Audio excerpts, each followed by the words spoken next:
삶이 하나 정말 고난스러웠던 사람들도 있을 것입니다.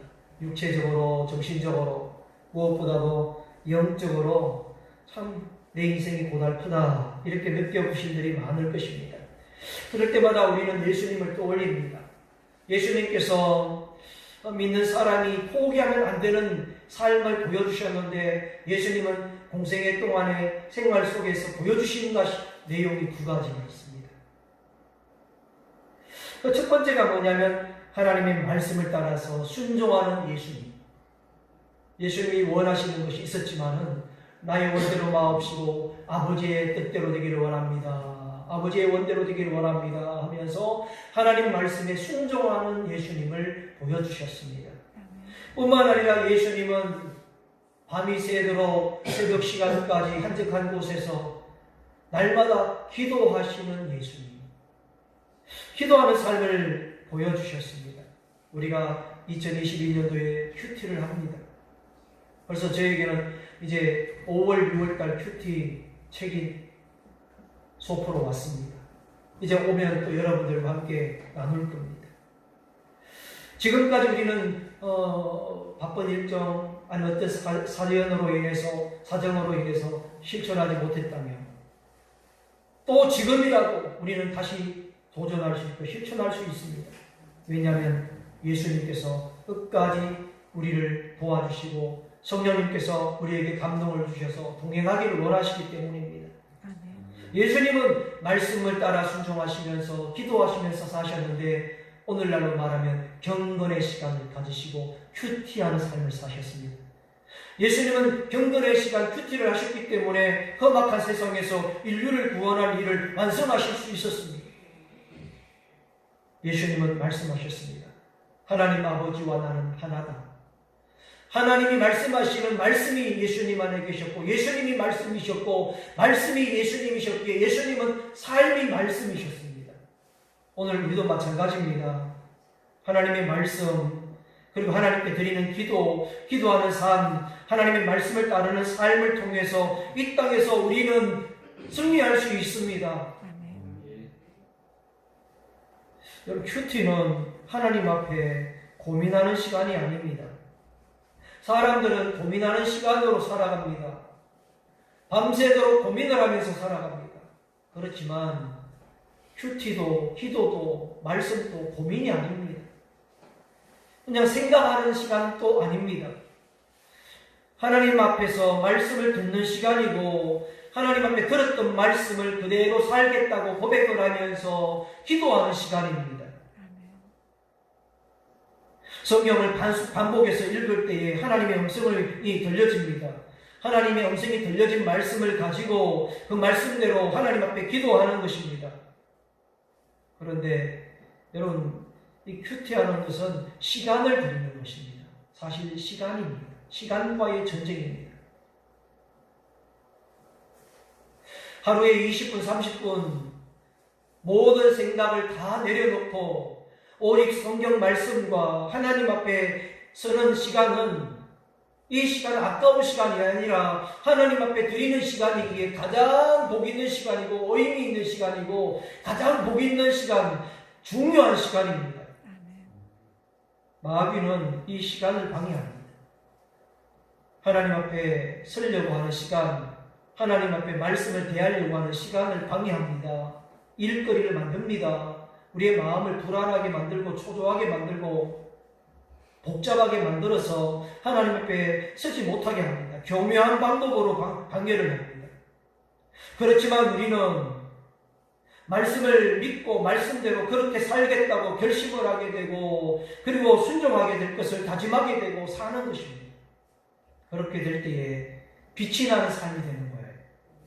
예수 그리스도의 빛을 비춰주셔서 우리가 그 빛을 비추는 삶을 살게 해야 합니다. 영적인 삶이 되는 것입니다. 영적인 삶이 여러분들에게 빛나는 보석이 될 것이고 보석으로 만들어 주실 것입니다. 우리는 이 경험을 반드시 하면서 살아야 됩니다.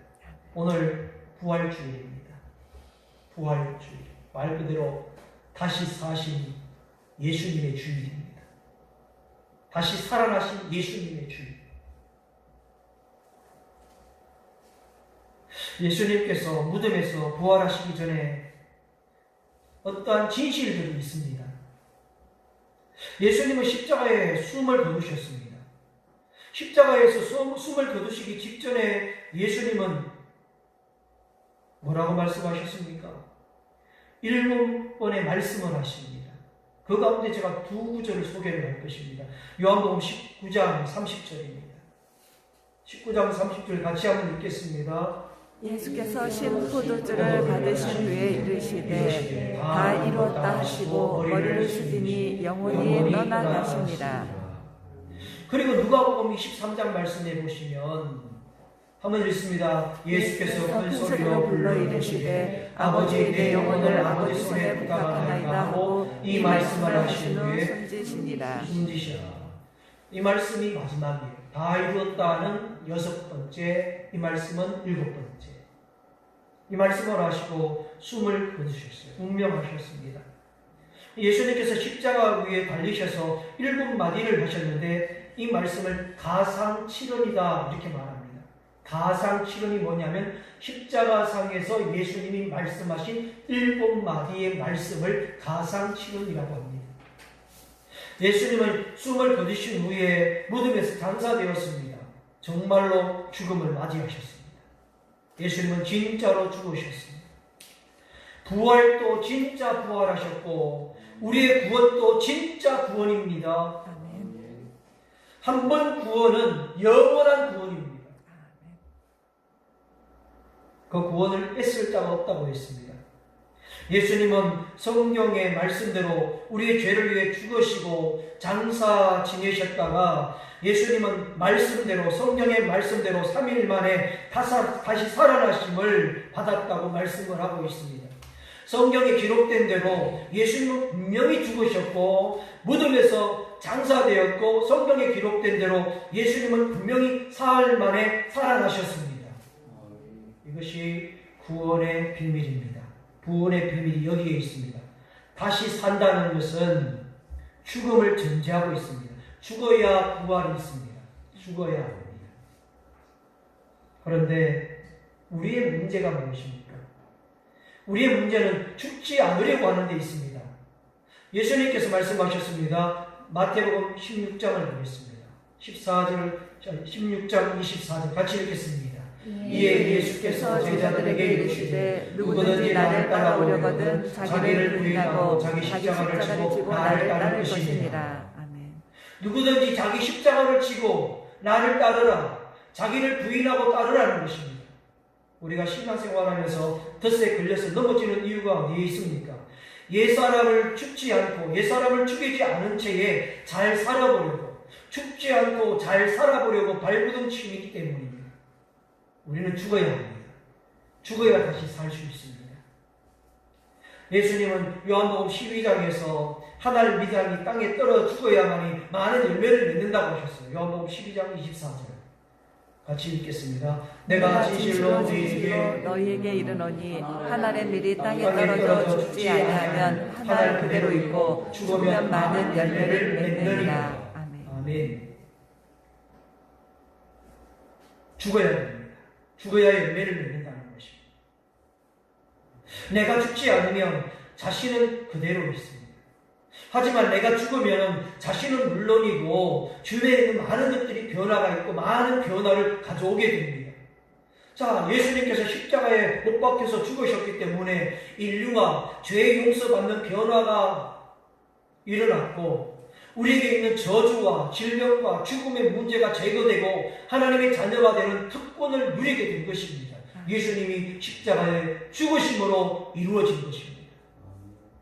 인생이 바뀌는 것입니다. 인생관 자체가 바뀝니다. 요한복음 19장에 보시면 아리마대 요셉이라는 사람과 니고데모라고 하는 사람이 예수님의 시신을 모셔가는 것을 보게 됩니다.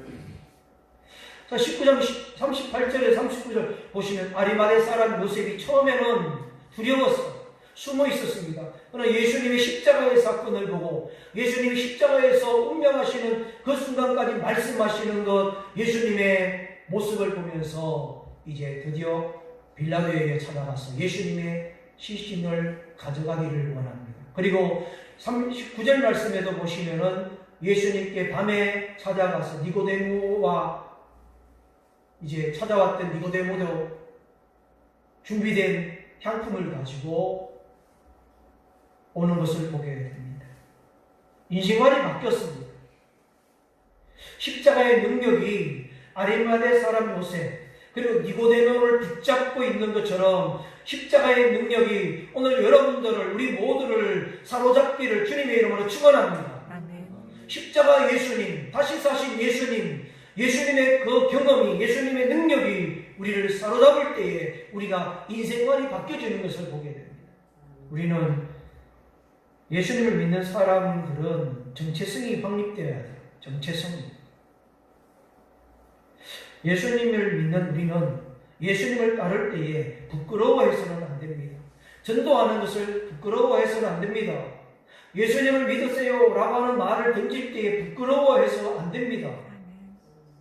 우리 예수님을 믿는 사람이 예수님을 따라 살면서 수치를 당하는 것은 사실입니다. 수치를 당할 것입니다. 가정에서나 직장에서나 여러 사람들이 있는 가운데서. 그렇지만 우리는 기도하는 것을 부끄러워하지 않아야 될 것입니다. 지난주에 저희 교회 가끔씩 오는 전도사님 부부께서 오셔서 함께 식사를 나누었습니다. 식사를 나누는 식당에서 식사를 나눌 때에 전도사님이 이렇게 말합니다. 목사님 기도해 주십시오. 얼마나 마음이 뜨거운지 주변에서 많은 손님들이 있어서 기도를 했습니다. 하나님 아버지 감사합니다. 근데 기도하는 모습을 거기서 서빙하는 분이 보고 있습니다. 아멘 하고 이제 그분이 보고 있는 거예요. 너무 감사했어요. 아, 예수님 믿고 식사 기도하고 감사하는 모습을 누군가가 보았구나. 하나님은 당연히 보시겠지만 누군가가 보았을 때에 그들에게도 하나님께서 영적인 벽을 깨뜨리시고 복음을 받아들이시는 마음을 열어주실 줄 믿습니다. 뿐만 아니라 하나님의 뜻대로 살지 못한다고 해서 마음을 약하게 먹거나 하나님을 멀리 해서는 안 될 것입니다. 끝까지 하나님을 붙잡으시고 믿음의 경주를 완주할 수 있기를 축원합니다.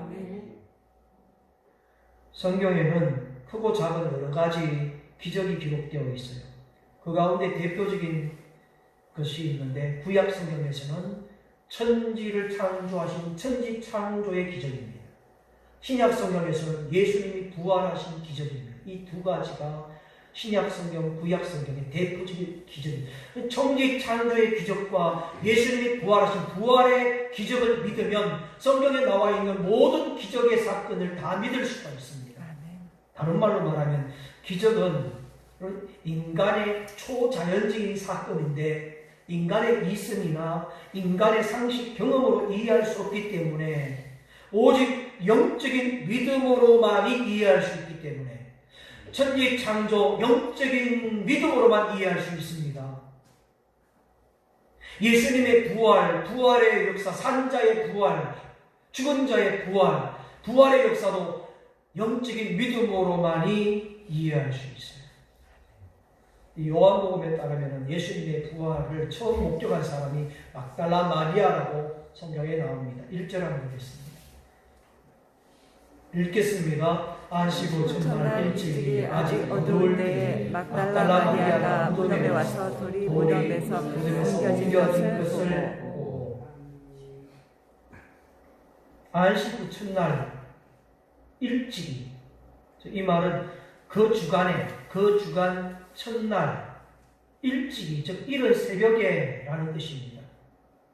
이른 새벽에 막달라 마리아가 무덤에 왔습니다. 당시의 안식일은 토요일이었어요. 오늘날 토요일이 그때 당시의 안식일입니다.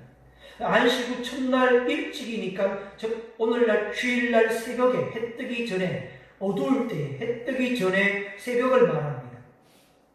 현재 우리가 주일을 안식하는 이유는 바로 예수님이 부활한 사건 때문에 주일을 안식하고 있습니다.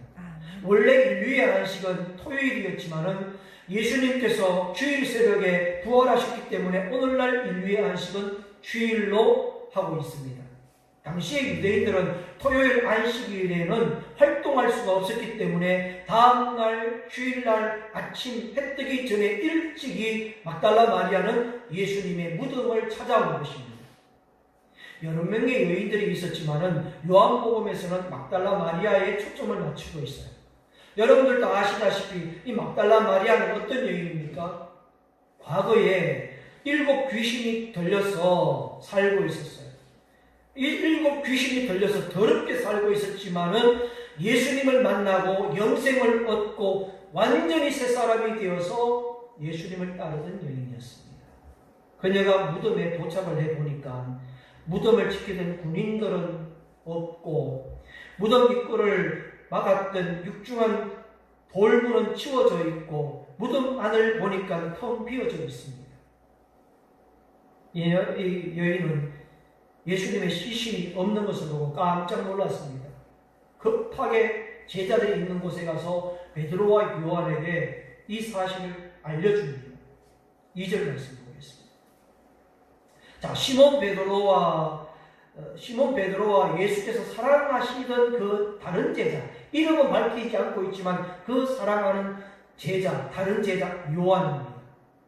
베드로와 요한에게 달려가서 예수님이 사라진 것을 이야기합니다. 그래서 제자들을 찾아가서 이렇게 말을 합니다. 도둑을 맞은 줄 알았습니다.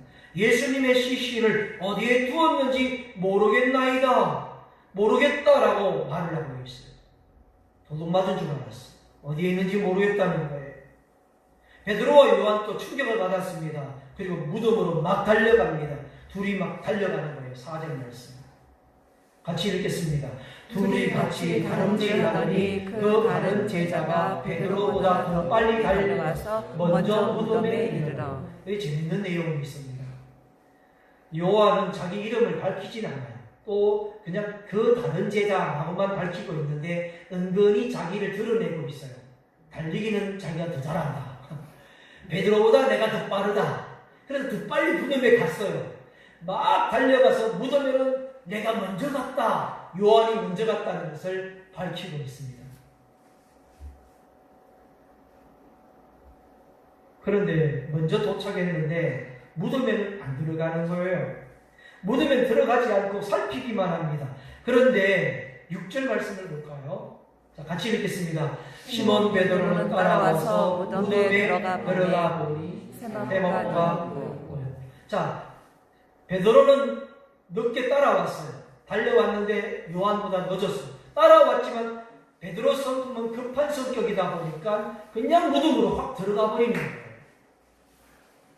요한의 성격은 섬세하고 꼼꼼하지만은 베드로 성격은 급하고 또 다혈질적인 부분들이 있죠. 저는 여기서 한 가지 교훈을 여러분들과 함께 나누고자 합니다. 교회는 다양한 사람들이 다 모일 수 있다는 것입니다. 성격이 급한 사람, 관찰력이 뛰어난 사람, 행동이 앞서는 사람, 민첩한 사람, 여러 유형의 사람들이 있는데 예수님께서는 예수님의 사역을 하는 데에 나름대로의 필요한 존재들이라는 거예요. 다 필요한 존재라는 것입니다. 여러분은 어떻게 쓰임받고 있습니까? 여러분들은 어느 곳에서 하나님께 쓰임받고 있습니까? 분명히 여러분들은 하나님께 쓰임받고 있습니다. 지금도 하나님께 쓰임받고 있는데 우리가 잘 느끼지 못하거나 알지 못할 뿐입니다. 그리고 쓰임받을 수 있는 기회가 있을 때에 그 기회가 여러분들의 눈에 띌 때에 망설이지 말고 쓰임받기를 주님의 이름으로 축복합니다. 저는 가끔씩 참 감사한 게 여러분들이 필요할 때마다 쓰이고 있다는 것이 감사해요. 감사합니다. 제 눈에 띄지 않는 곳에서도 쓰임받겠지만 주사랑교회라고 하는 공동체 안에서 우리는 서로 하나이기 때문에 교회 중심으로 서로 섬기고 쓰임받아야 됩니다. 아멘. 이곳에서 함께 하시는 성령의 역사, 예수 그리스도의 이름, 하나님의 전지전능하심에 대한 놀라운 일들을 우리가 나타내는 데 서여야 됩니다. 유형은 다 다릅니다. 유형이 다르다고 해서 옳고 그르다라고 말할 수 없습니다. 사람은 자기와 다른 사람을 보게 되면 틀렸다고 오해하는 경우가 있습니다. 나와 같지 않으면 잘못된 것이라고 정죄하는 것이 있을 수 있습니다. 그렇지만 하나님은 각자에게 있었던 나름대로의 탁월한 면을 합력하여서 선을 이루어 가십니다. 아무리 못마땅해 보이는 사람, 부족해 보이는 사람, 그러나 하나님은 그를 통해서 합력하여 선을 이루고 계신다는 것을 믿으시고 나와 다른 사람을 볼 때에 귀하게 여기고 소중하게 여기고 함께 할 수 있기를 축복합니다. 아멘. 베드로와 요한은 성품이 달랐습니다. 판이하게 달랐지만 팀이 이루어졌고 사역을 합니다. 예수님의 무덤을 이제 안에 들어가 보니까 설명을 하고 있는데 첫 번째 새 마포가 놓여있다라고 말합니다. 이 놓여있다라고 하는 것은 마치 위에 고추가 이렇게 빠져나간 것처럼 빠져나가고 그대로 놓여있는 거예요. 그리고 자막에는 나오지 않지만 7절 말씀에도 보면은 머리를 사고 있었던 수건도 그대로 이렇게 놓여있는 것입니다. 엉클어져 있지 않아요. 이 다른 방법으로나 아니 달리 설명할 길이 없고 그냥 그대로 빠져나간 것입니다. 예수님이 부활하셨는데 그대로 빠져나가신 거예요. 그렇게 이해할 수밖에 없습니다. 제자들은 예수님이 평소에 말씀하셨던 것을 그대로 믿었더라면 모든 것이 쉽게 이해가 됐을 것입니다. 하지만 그들은 예수님의 부활하신 말씀을 믿지 않았기 때문에 매우 혼란스럽습니다. 분명히 듣긴 들었는데 믿음이 가지 않았기에 잊어버렸거나 아니면은 분명히 예수님이 보이지 않는 것을 보고 본 그 모습만 보고 보여진 것으로만 혼란스러운 것입니다. 그 9절 말씀에 보면은 아직도 전혀 아직 알지 못하더라 이 뜻이 하신 말씀이 다시 살아나야 하리라 하신 말은 아직도 몰랐던 거예요. 예수님이 분명히 말씀하셨는데 이때까지만 해도 몰랐습니다. 10절 말씀. 조금 더 10절 말씀을 보시기 전에 이 제자들이 가기 전에 제자들은 예수님이 죽으시고 3일 만에 부활하신다는 말씀을 들었지만 믿지 않았습니다. 지금 제자들이 큰 충격을 받았고 엄청난 혼란에 빠져 있어요. 예수님은 말씀을 하셨어요. 분명히 9절 말씀에 다시 살아나리라 하신 말씀을 분명히 하셨어요. 그대로 믿었더라면 혼란이 없었을 것인데 당황함이 없었을 것입니다. 믿지 않았기 때문에 당황이 되는 것입니다. 여러분, 지금 또 예수님은 말씀하십니다. 우리 믿는 자들이 살아가야 하는 방법을 말씀하시고 살아가야 할 길, 사명, 예수님이 오시는 마지막 날까지 되어질 일들, 이단과 적그리스도의 출현과 난리와 소문과 전쟁과 종말까지의 말씀을 다 말씀을 하셨습니다. 그리고 10절 말씀에 믿지 못했던 두 제자는 어떻게 합니까? 이에 두 제자가 자기들의 집으로 돌아가리라. 제자들은 집으로 가버렸습니다. 어정쩡한 상태로 돌아갑니다. 예수님의 기적을 믿지 못하고 돌아갔어요. 이 사건이 언제 있었느냐? 2020여 년 전에 주일날 새벽 5시에서 6시 사이에 일어난 부활의 사건입니다. 그럼 막달라 마리아는 뭘 했을까요? 마리아는 그럼 뭐하고 있었을까? 부활의 현장에 남아서 울고 있습니다. 부활의 현장에서 예수님이 사라진 것을 보고 울고 있어요. 마리아는 예수님을 사랑하는 여인이었습니다. 여러분, 사람이 사랑하게 되면 그 사랑하는 사람을 떠나지 못합니다. 끝까지 남아있어요. 여러분, 누군가를 사랑하게 되면 그 사람을 떠나지 못합니다. 여러분, 교회를 사랑하면 교회를 떠나지 못합니다. 코로나 이후에 많은 사람들이 교회와 멀어지고 신앙과 멀어지고 세상으로 가버렸습니다. 마리아는 다시 무덤 안을 봅니다. 그런데 베드로와 요한이 보지 못했던 천사를 보게 됩니다. 12절 말씀을 한번 읽겠습니다. 이번 두 천사가 예수의 시체에 누웠던 곳에 하나는 머리판에 하나는 발판에 앉았더라. 두 분의 천사가 있다는 것을 보게 됩니다. 베드로와 요한이 있을 때에는 천사들이 없었을까? 아니면 베드로와 요한이 떠나고 난 뒤에 천사가 왔을까? 천사는 처음부터 있었습니다. 이 두 천사는 베드로와 요한이 있을 때도 무덤에 있었어요. 그런데 베드로와 요한은 천사를 보지 못했어요. 그런데 마리아는 천사를 보게 된 것입니다. 여기서 우리는 아주 중요한 교훈을 얻게 됩니다. 예배를 드리는 이 순간에도 천사가 여러분들과 우리를 함께 하고 있다는 사실입니다. 천사는 지금 또 우리의 예배를 돕고 있습니다. 할렐루야. 다만 우리 중에 어떤 이는 천사를 보는 사람이 있고 천사를 보지 못하는 사람만 있을 뿐이지, 예수님께서 핏방울이 되도록 기도하실 때에 그 자리에서 마귀는 예수님을 공격하고 있었지만 천사는 예수님의 기도를 도왔습니다. 어느 날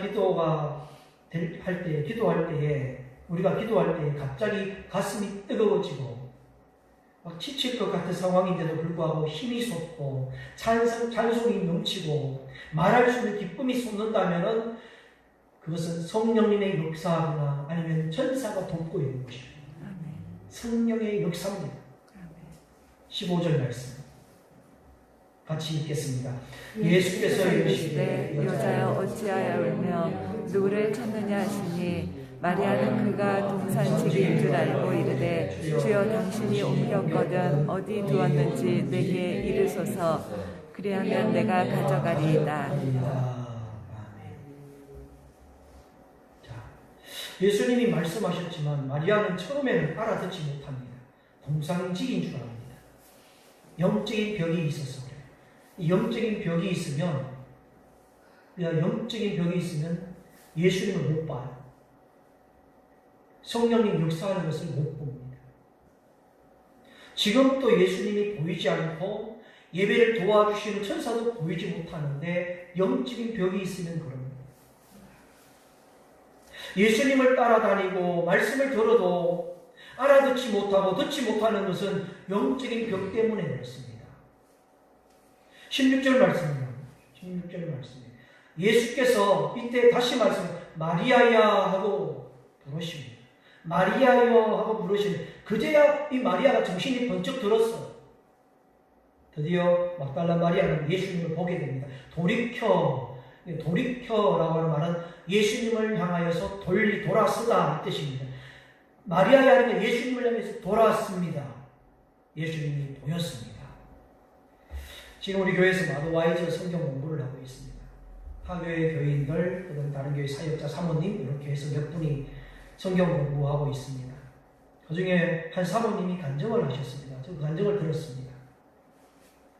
본인은 사모의 사명이 없었고 사모가 데려가는 계획이 없었는데 남편이 목사님이 되고 이제 목회를 하니까 사모가 됐는데, 사모가 되었지만 사모가 그렇게 사명 감당하는 게 그렇게 원하지 않았다. 사모가 되고도 원하지 않았는데 성지순례를 갔다가 예수님의 그 성지순례를 보면서 강력하게 하나님의 음성이 들렸는데 이렇게 들렸다고 합니다.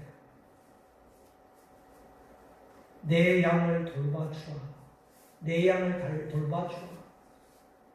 이 소리를 듣고 사모님이 깜짝 놀랐는데 그때 이후부터 사모의 삶이 그렇게 즐겁고 행복하다고 하는 이야기를 들었습니다. 하나님의 음성을 듣고 그날 이후로 사명이 잘 감당되더라는 것입니다. 성도 여러분, 저와 여러분들도 하나님의 소리가 들려지기를 축원합니다. 여러분들 잘 풀려지지 않는 문제, 믿음 생활에서 감당하기 어려운 문제를 만났을 때 하나님, 이 어려운 문제를 어떻게 하면 되겠습니까? 하나님, 이 문제를 어떻게 해서 풀어가면 되겠습니까? 라고 기도할 때 하나님은 분명히 답을 주실 것입니다. 분명히 음성을 주실 것입니다. 언젠가 설교를 하고 있는데 어떤 사람이 저의 모습을 보더니 깜짝 놀랐다고 합니다. 제 뒤에서 강력한 광채가 비치더라는 것입니다. 또 어떤 성도님이 말씀을 하십니다. 제 말씀을 전하는 모습을 보니까 빛이 저를 또 감싸고 있더라는 것입니다. 가만히 생각해 봤습니다. 왜 내 눈에는 보이지 않는 그 빛들이 그에게는 보였을까? 성령님께서 사명을 감당할 때는 사명을 감당하는 사람들을 이렇게 보호하고 계시는구나. 저와 여러분들의 눈에 보이지 않을 뿐들이지, 어떤 사람에게는 보일 수 있겠지만은 보이지 않을 뿐이지, 여러분들이 하나님의 사명을 감당하고 있을 때에 성령의 강력한 빛이, 하나님의 빛이 우리를 감싸고 있고 보호하고 있다는 것을 믿으시기 바랍니다. 아멘. 사실입니다. 진실입니다. 아멘. 지금도 이 자리에 천사가 함께합니다. 성령님이 여러분들 한 사람 한 사람을 감싸고 있으십니다. 아멘. 의심하지 말아요. 예수님의 무덤에 돌문이 굴러지고 속이 텅 비어져서 아무것도 보이지 않는 상태입니다. 이처럼 오늘 우리는 교회에 와서 무엇을 봅니까? 텅 빈 것만 보입니까? 교회에 와서 흔히 아니면 다른 어떤 큰 교회들처럼 화려한 건물도 있는 것도 아니요, 오케스트라 아니면 찬양 성가대가 있는 것도 아니요, 프로그램이 뛰어난 것도 아닙니다. 결코 아니죠.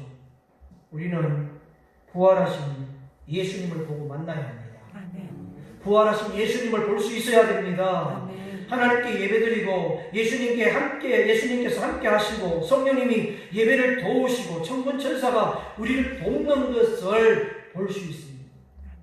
지금 이 순간에도 우리를 돕고 계시고 함께 하십니다. 아멘. 지금 이곳에서 부활하신 예수님이 함께 하셔서 세속적이고 육신적인 것을 제하여 주시고 거룩하게 의롭게 만들어주고 계십니다. 아멘. 이제 우리는 부활하신 예수님을 만남으로 놀랍게도 우리의 육체는 새로워지고 우리의 영혼이 빛나게 될 줄 믿습니다. 아멘. 세상에서 어떤 것과도 비교할 수 없는 영적인 평화를 경험하게 될 것이고 거룩한 경험이 일어나게 될 것입니다. 부활하신 예수님께서 마리아야 하고 부르셨던 것처럼 예수님이 지금 이 시간에 말씀을 하십니다. 얘야, 내가 너를 사랑한다. 내가 너를 사랑한다. 내가 너와 함께하고 있다. 걱정하지 말아라. 슬퍼하지 말아라. 나를 믿어라. 나를 믿어라.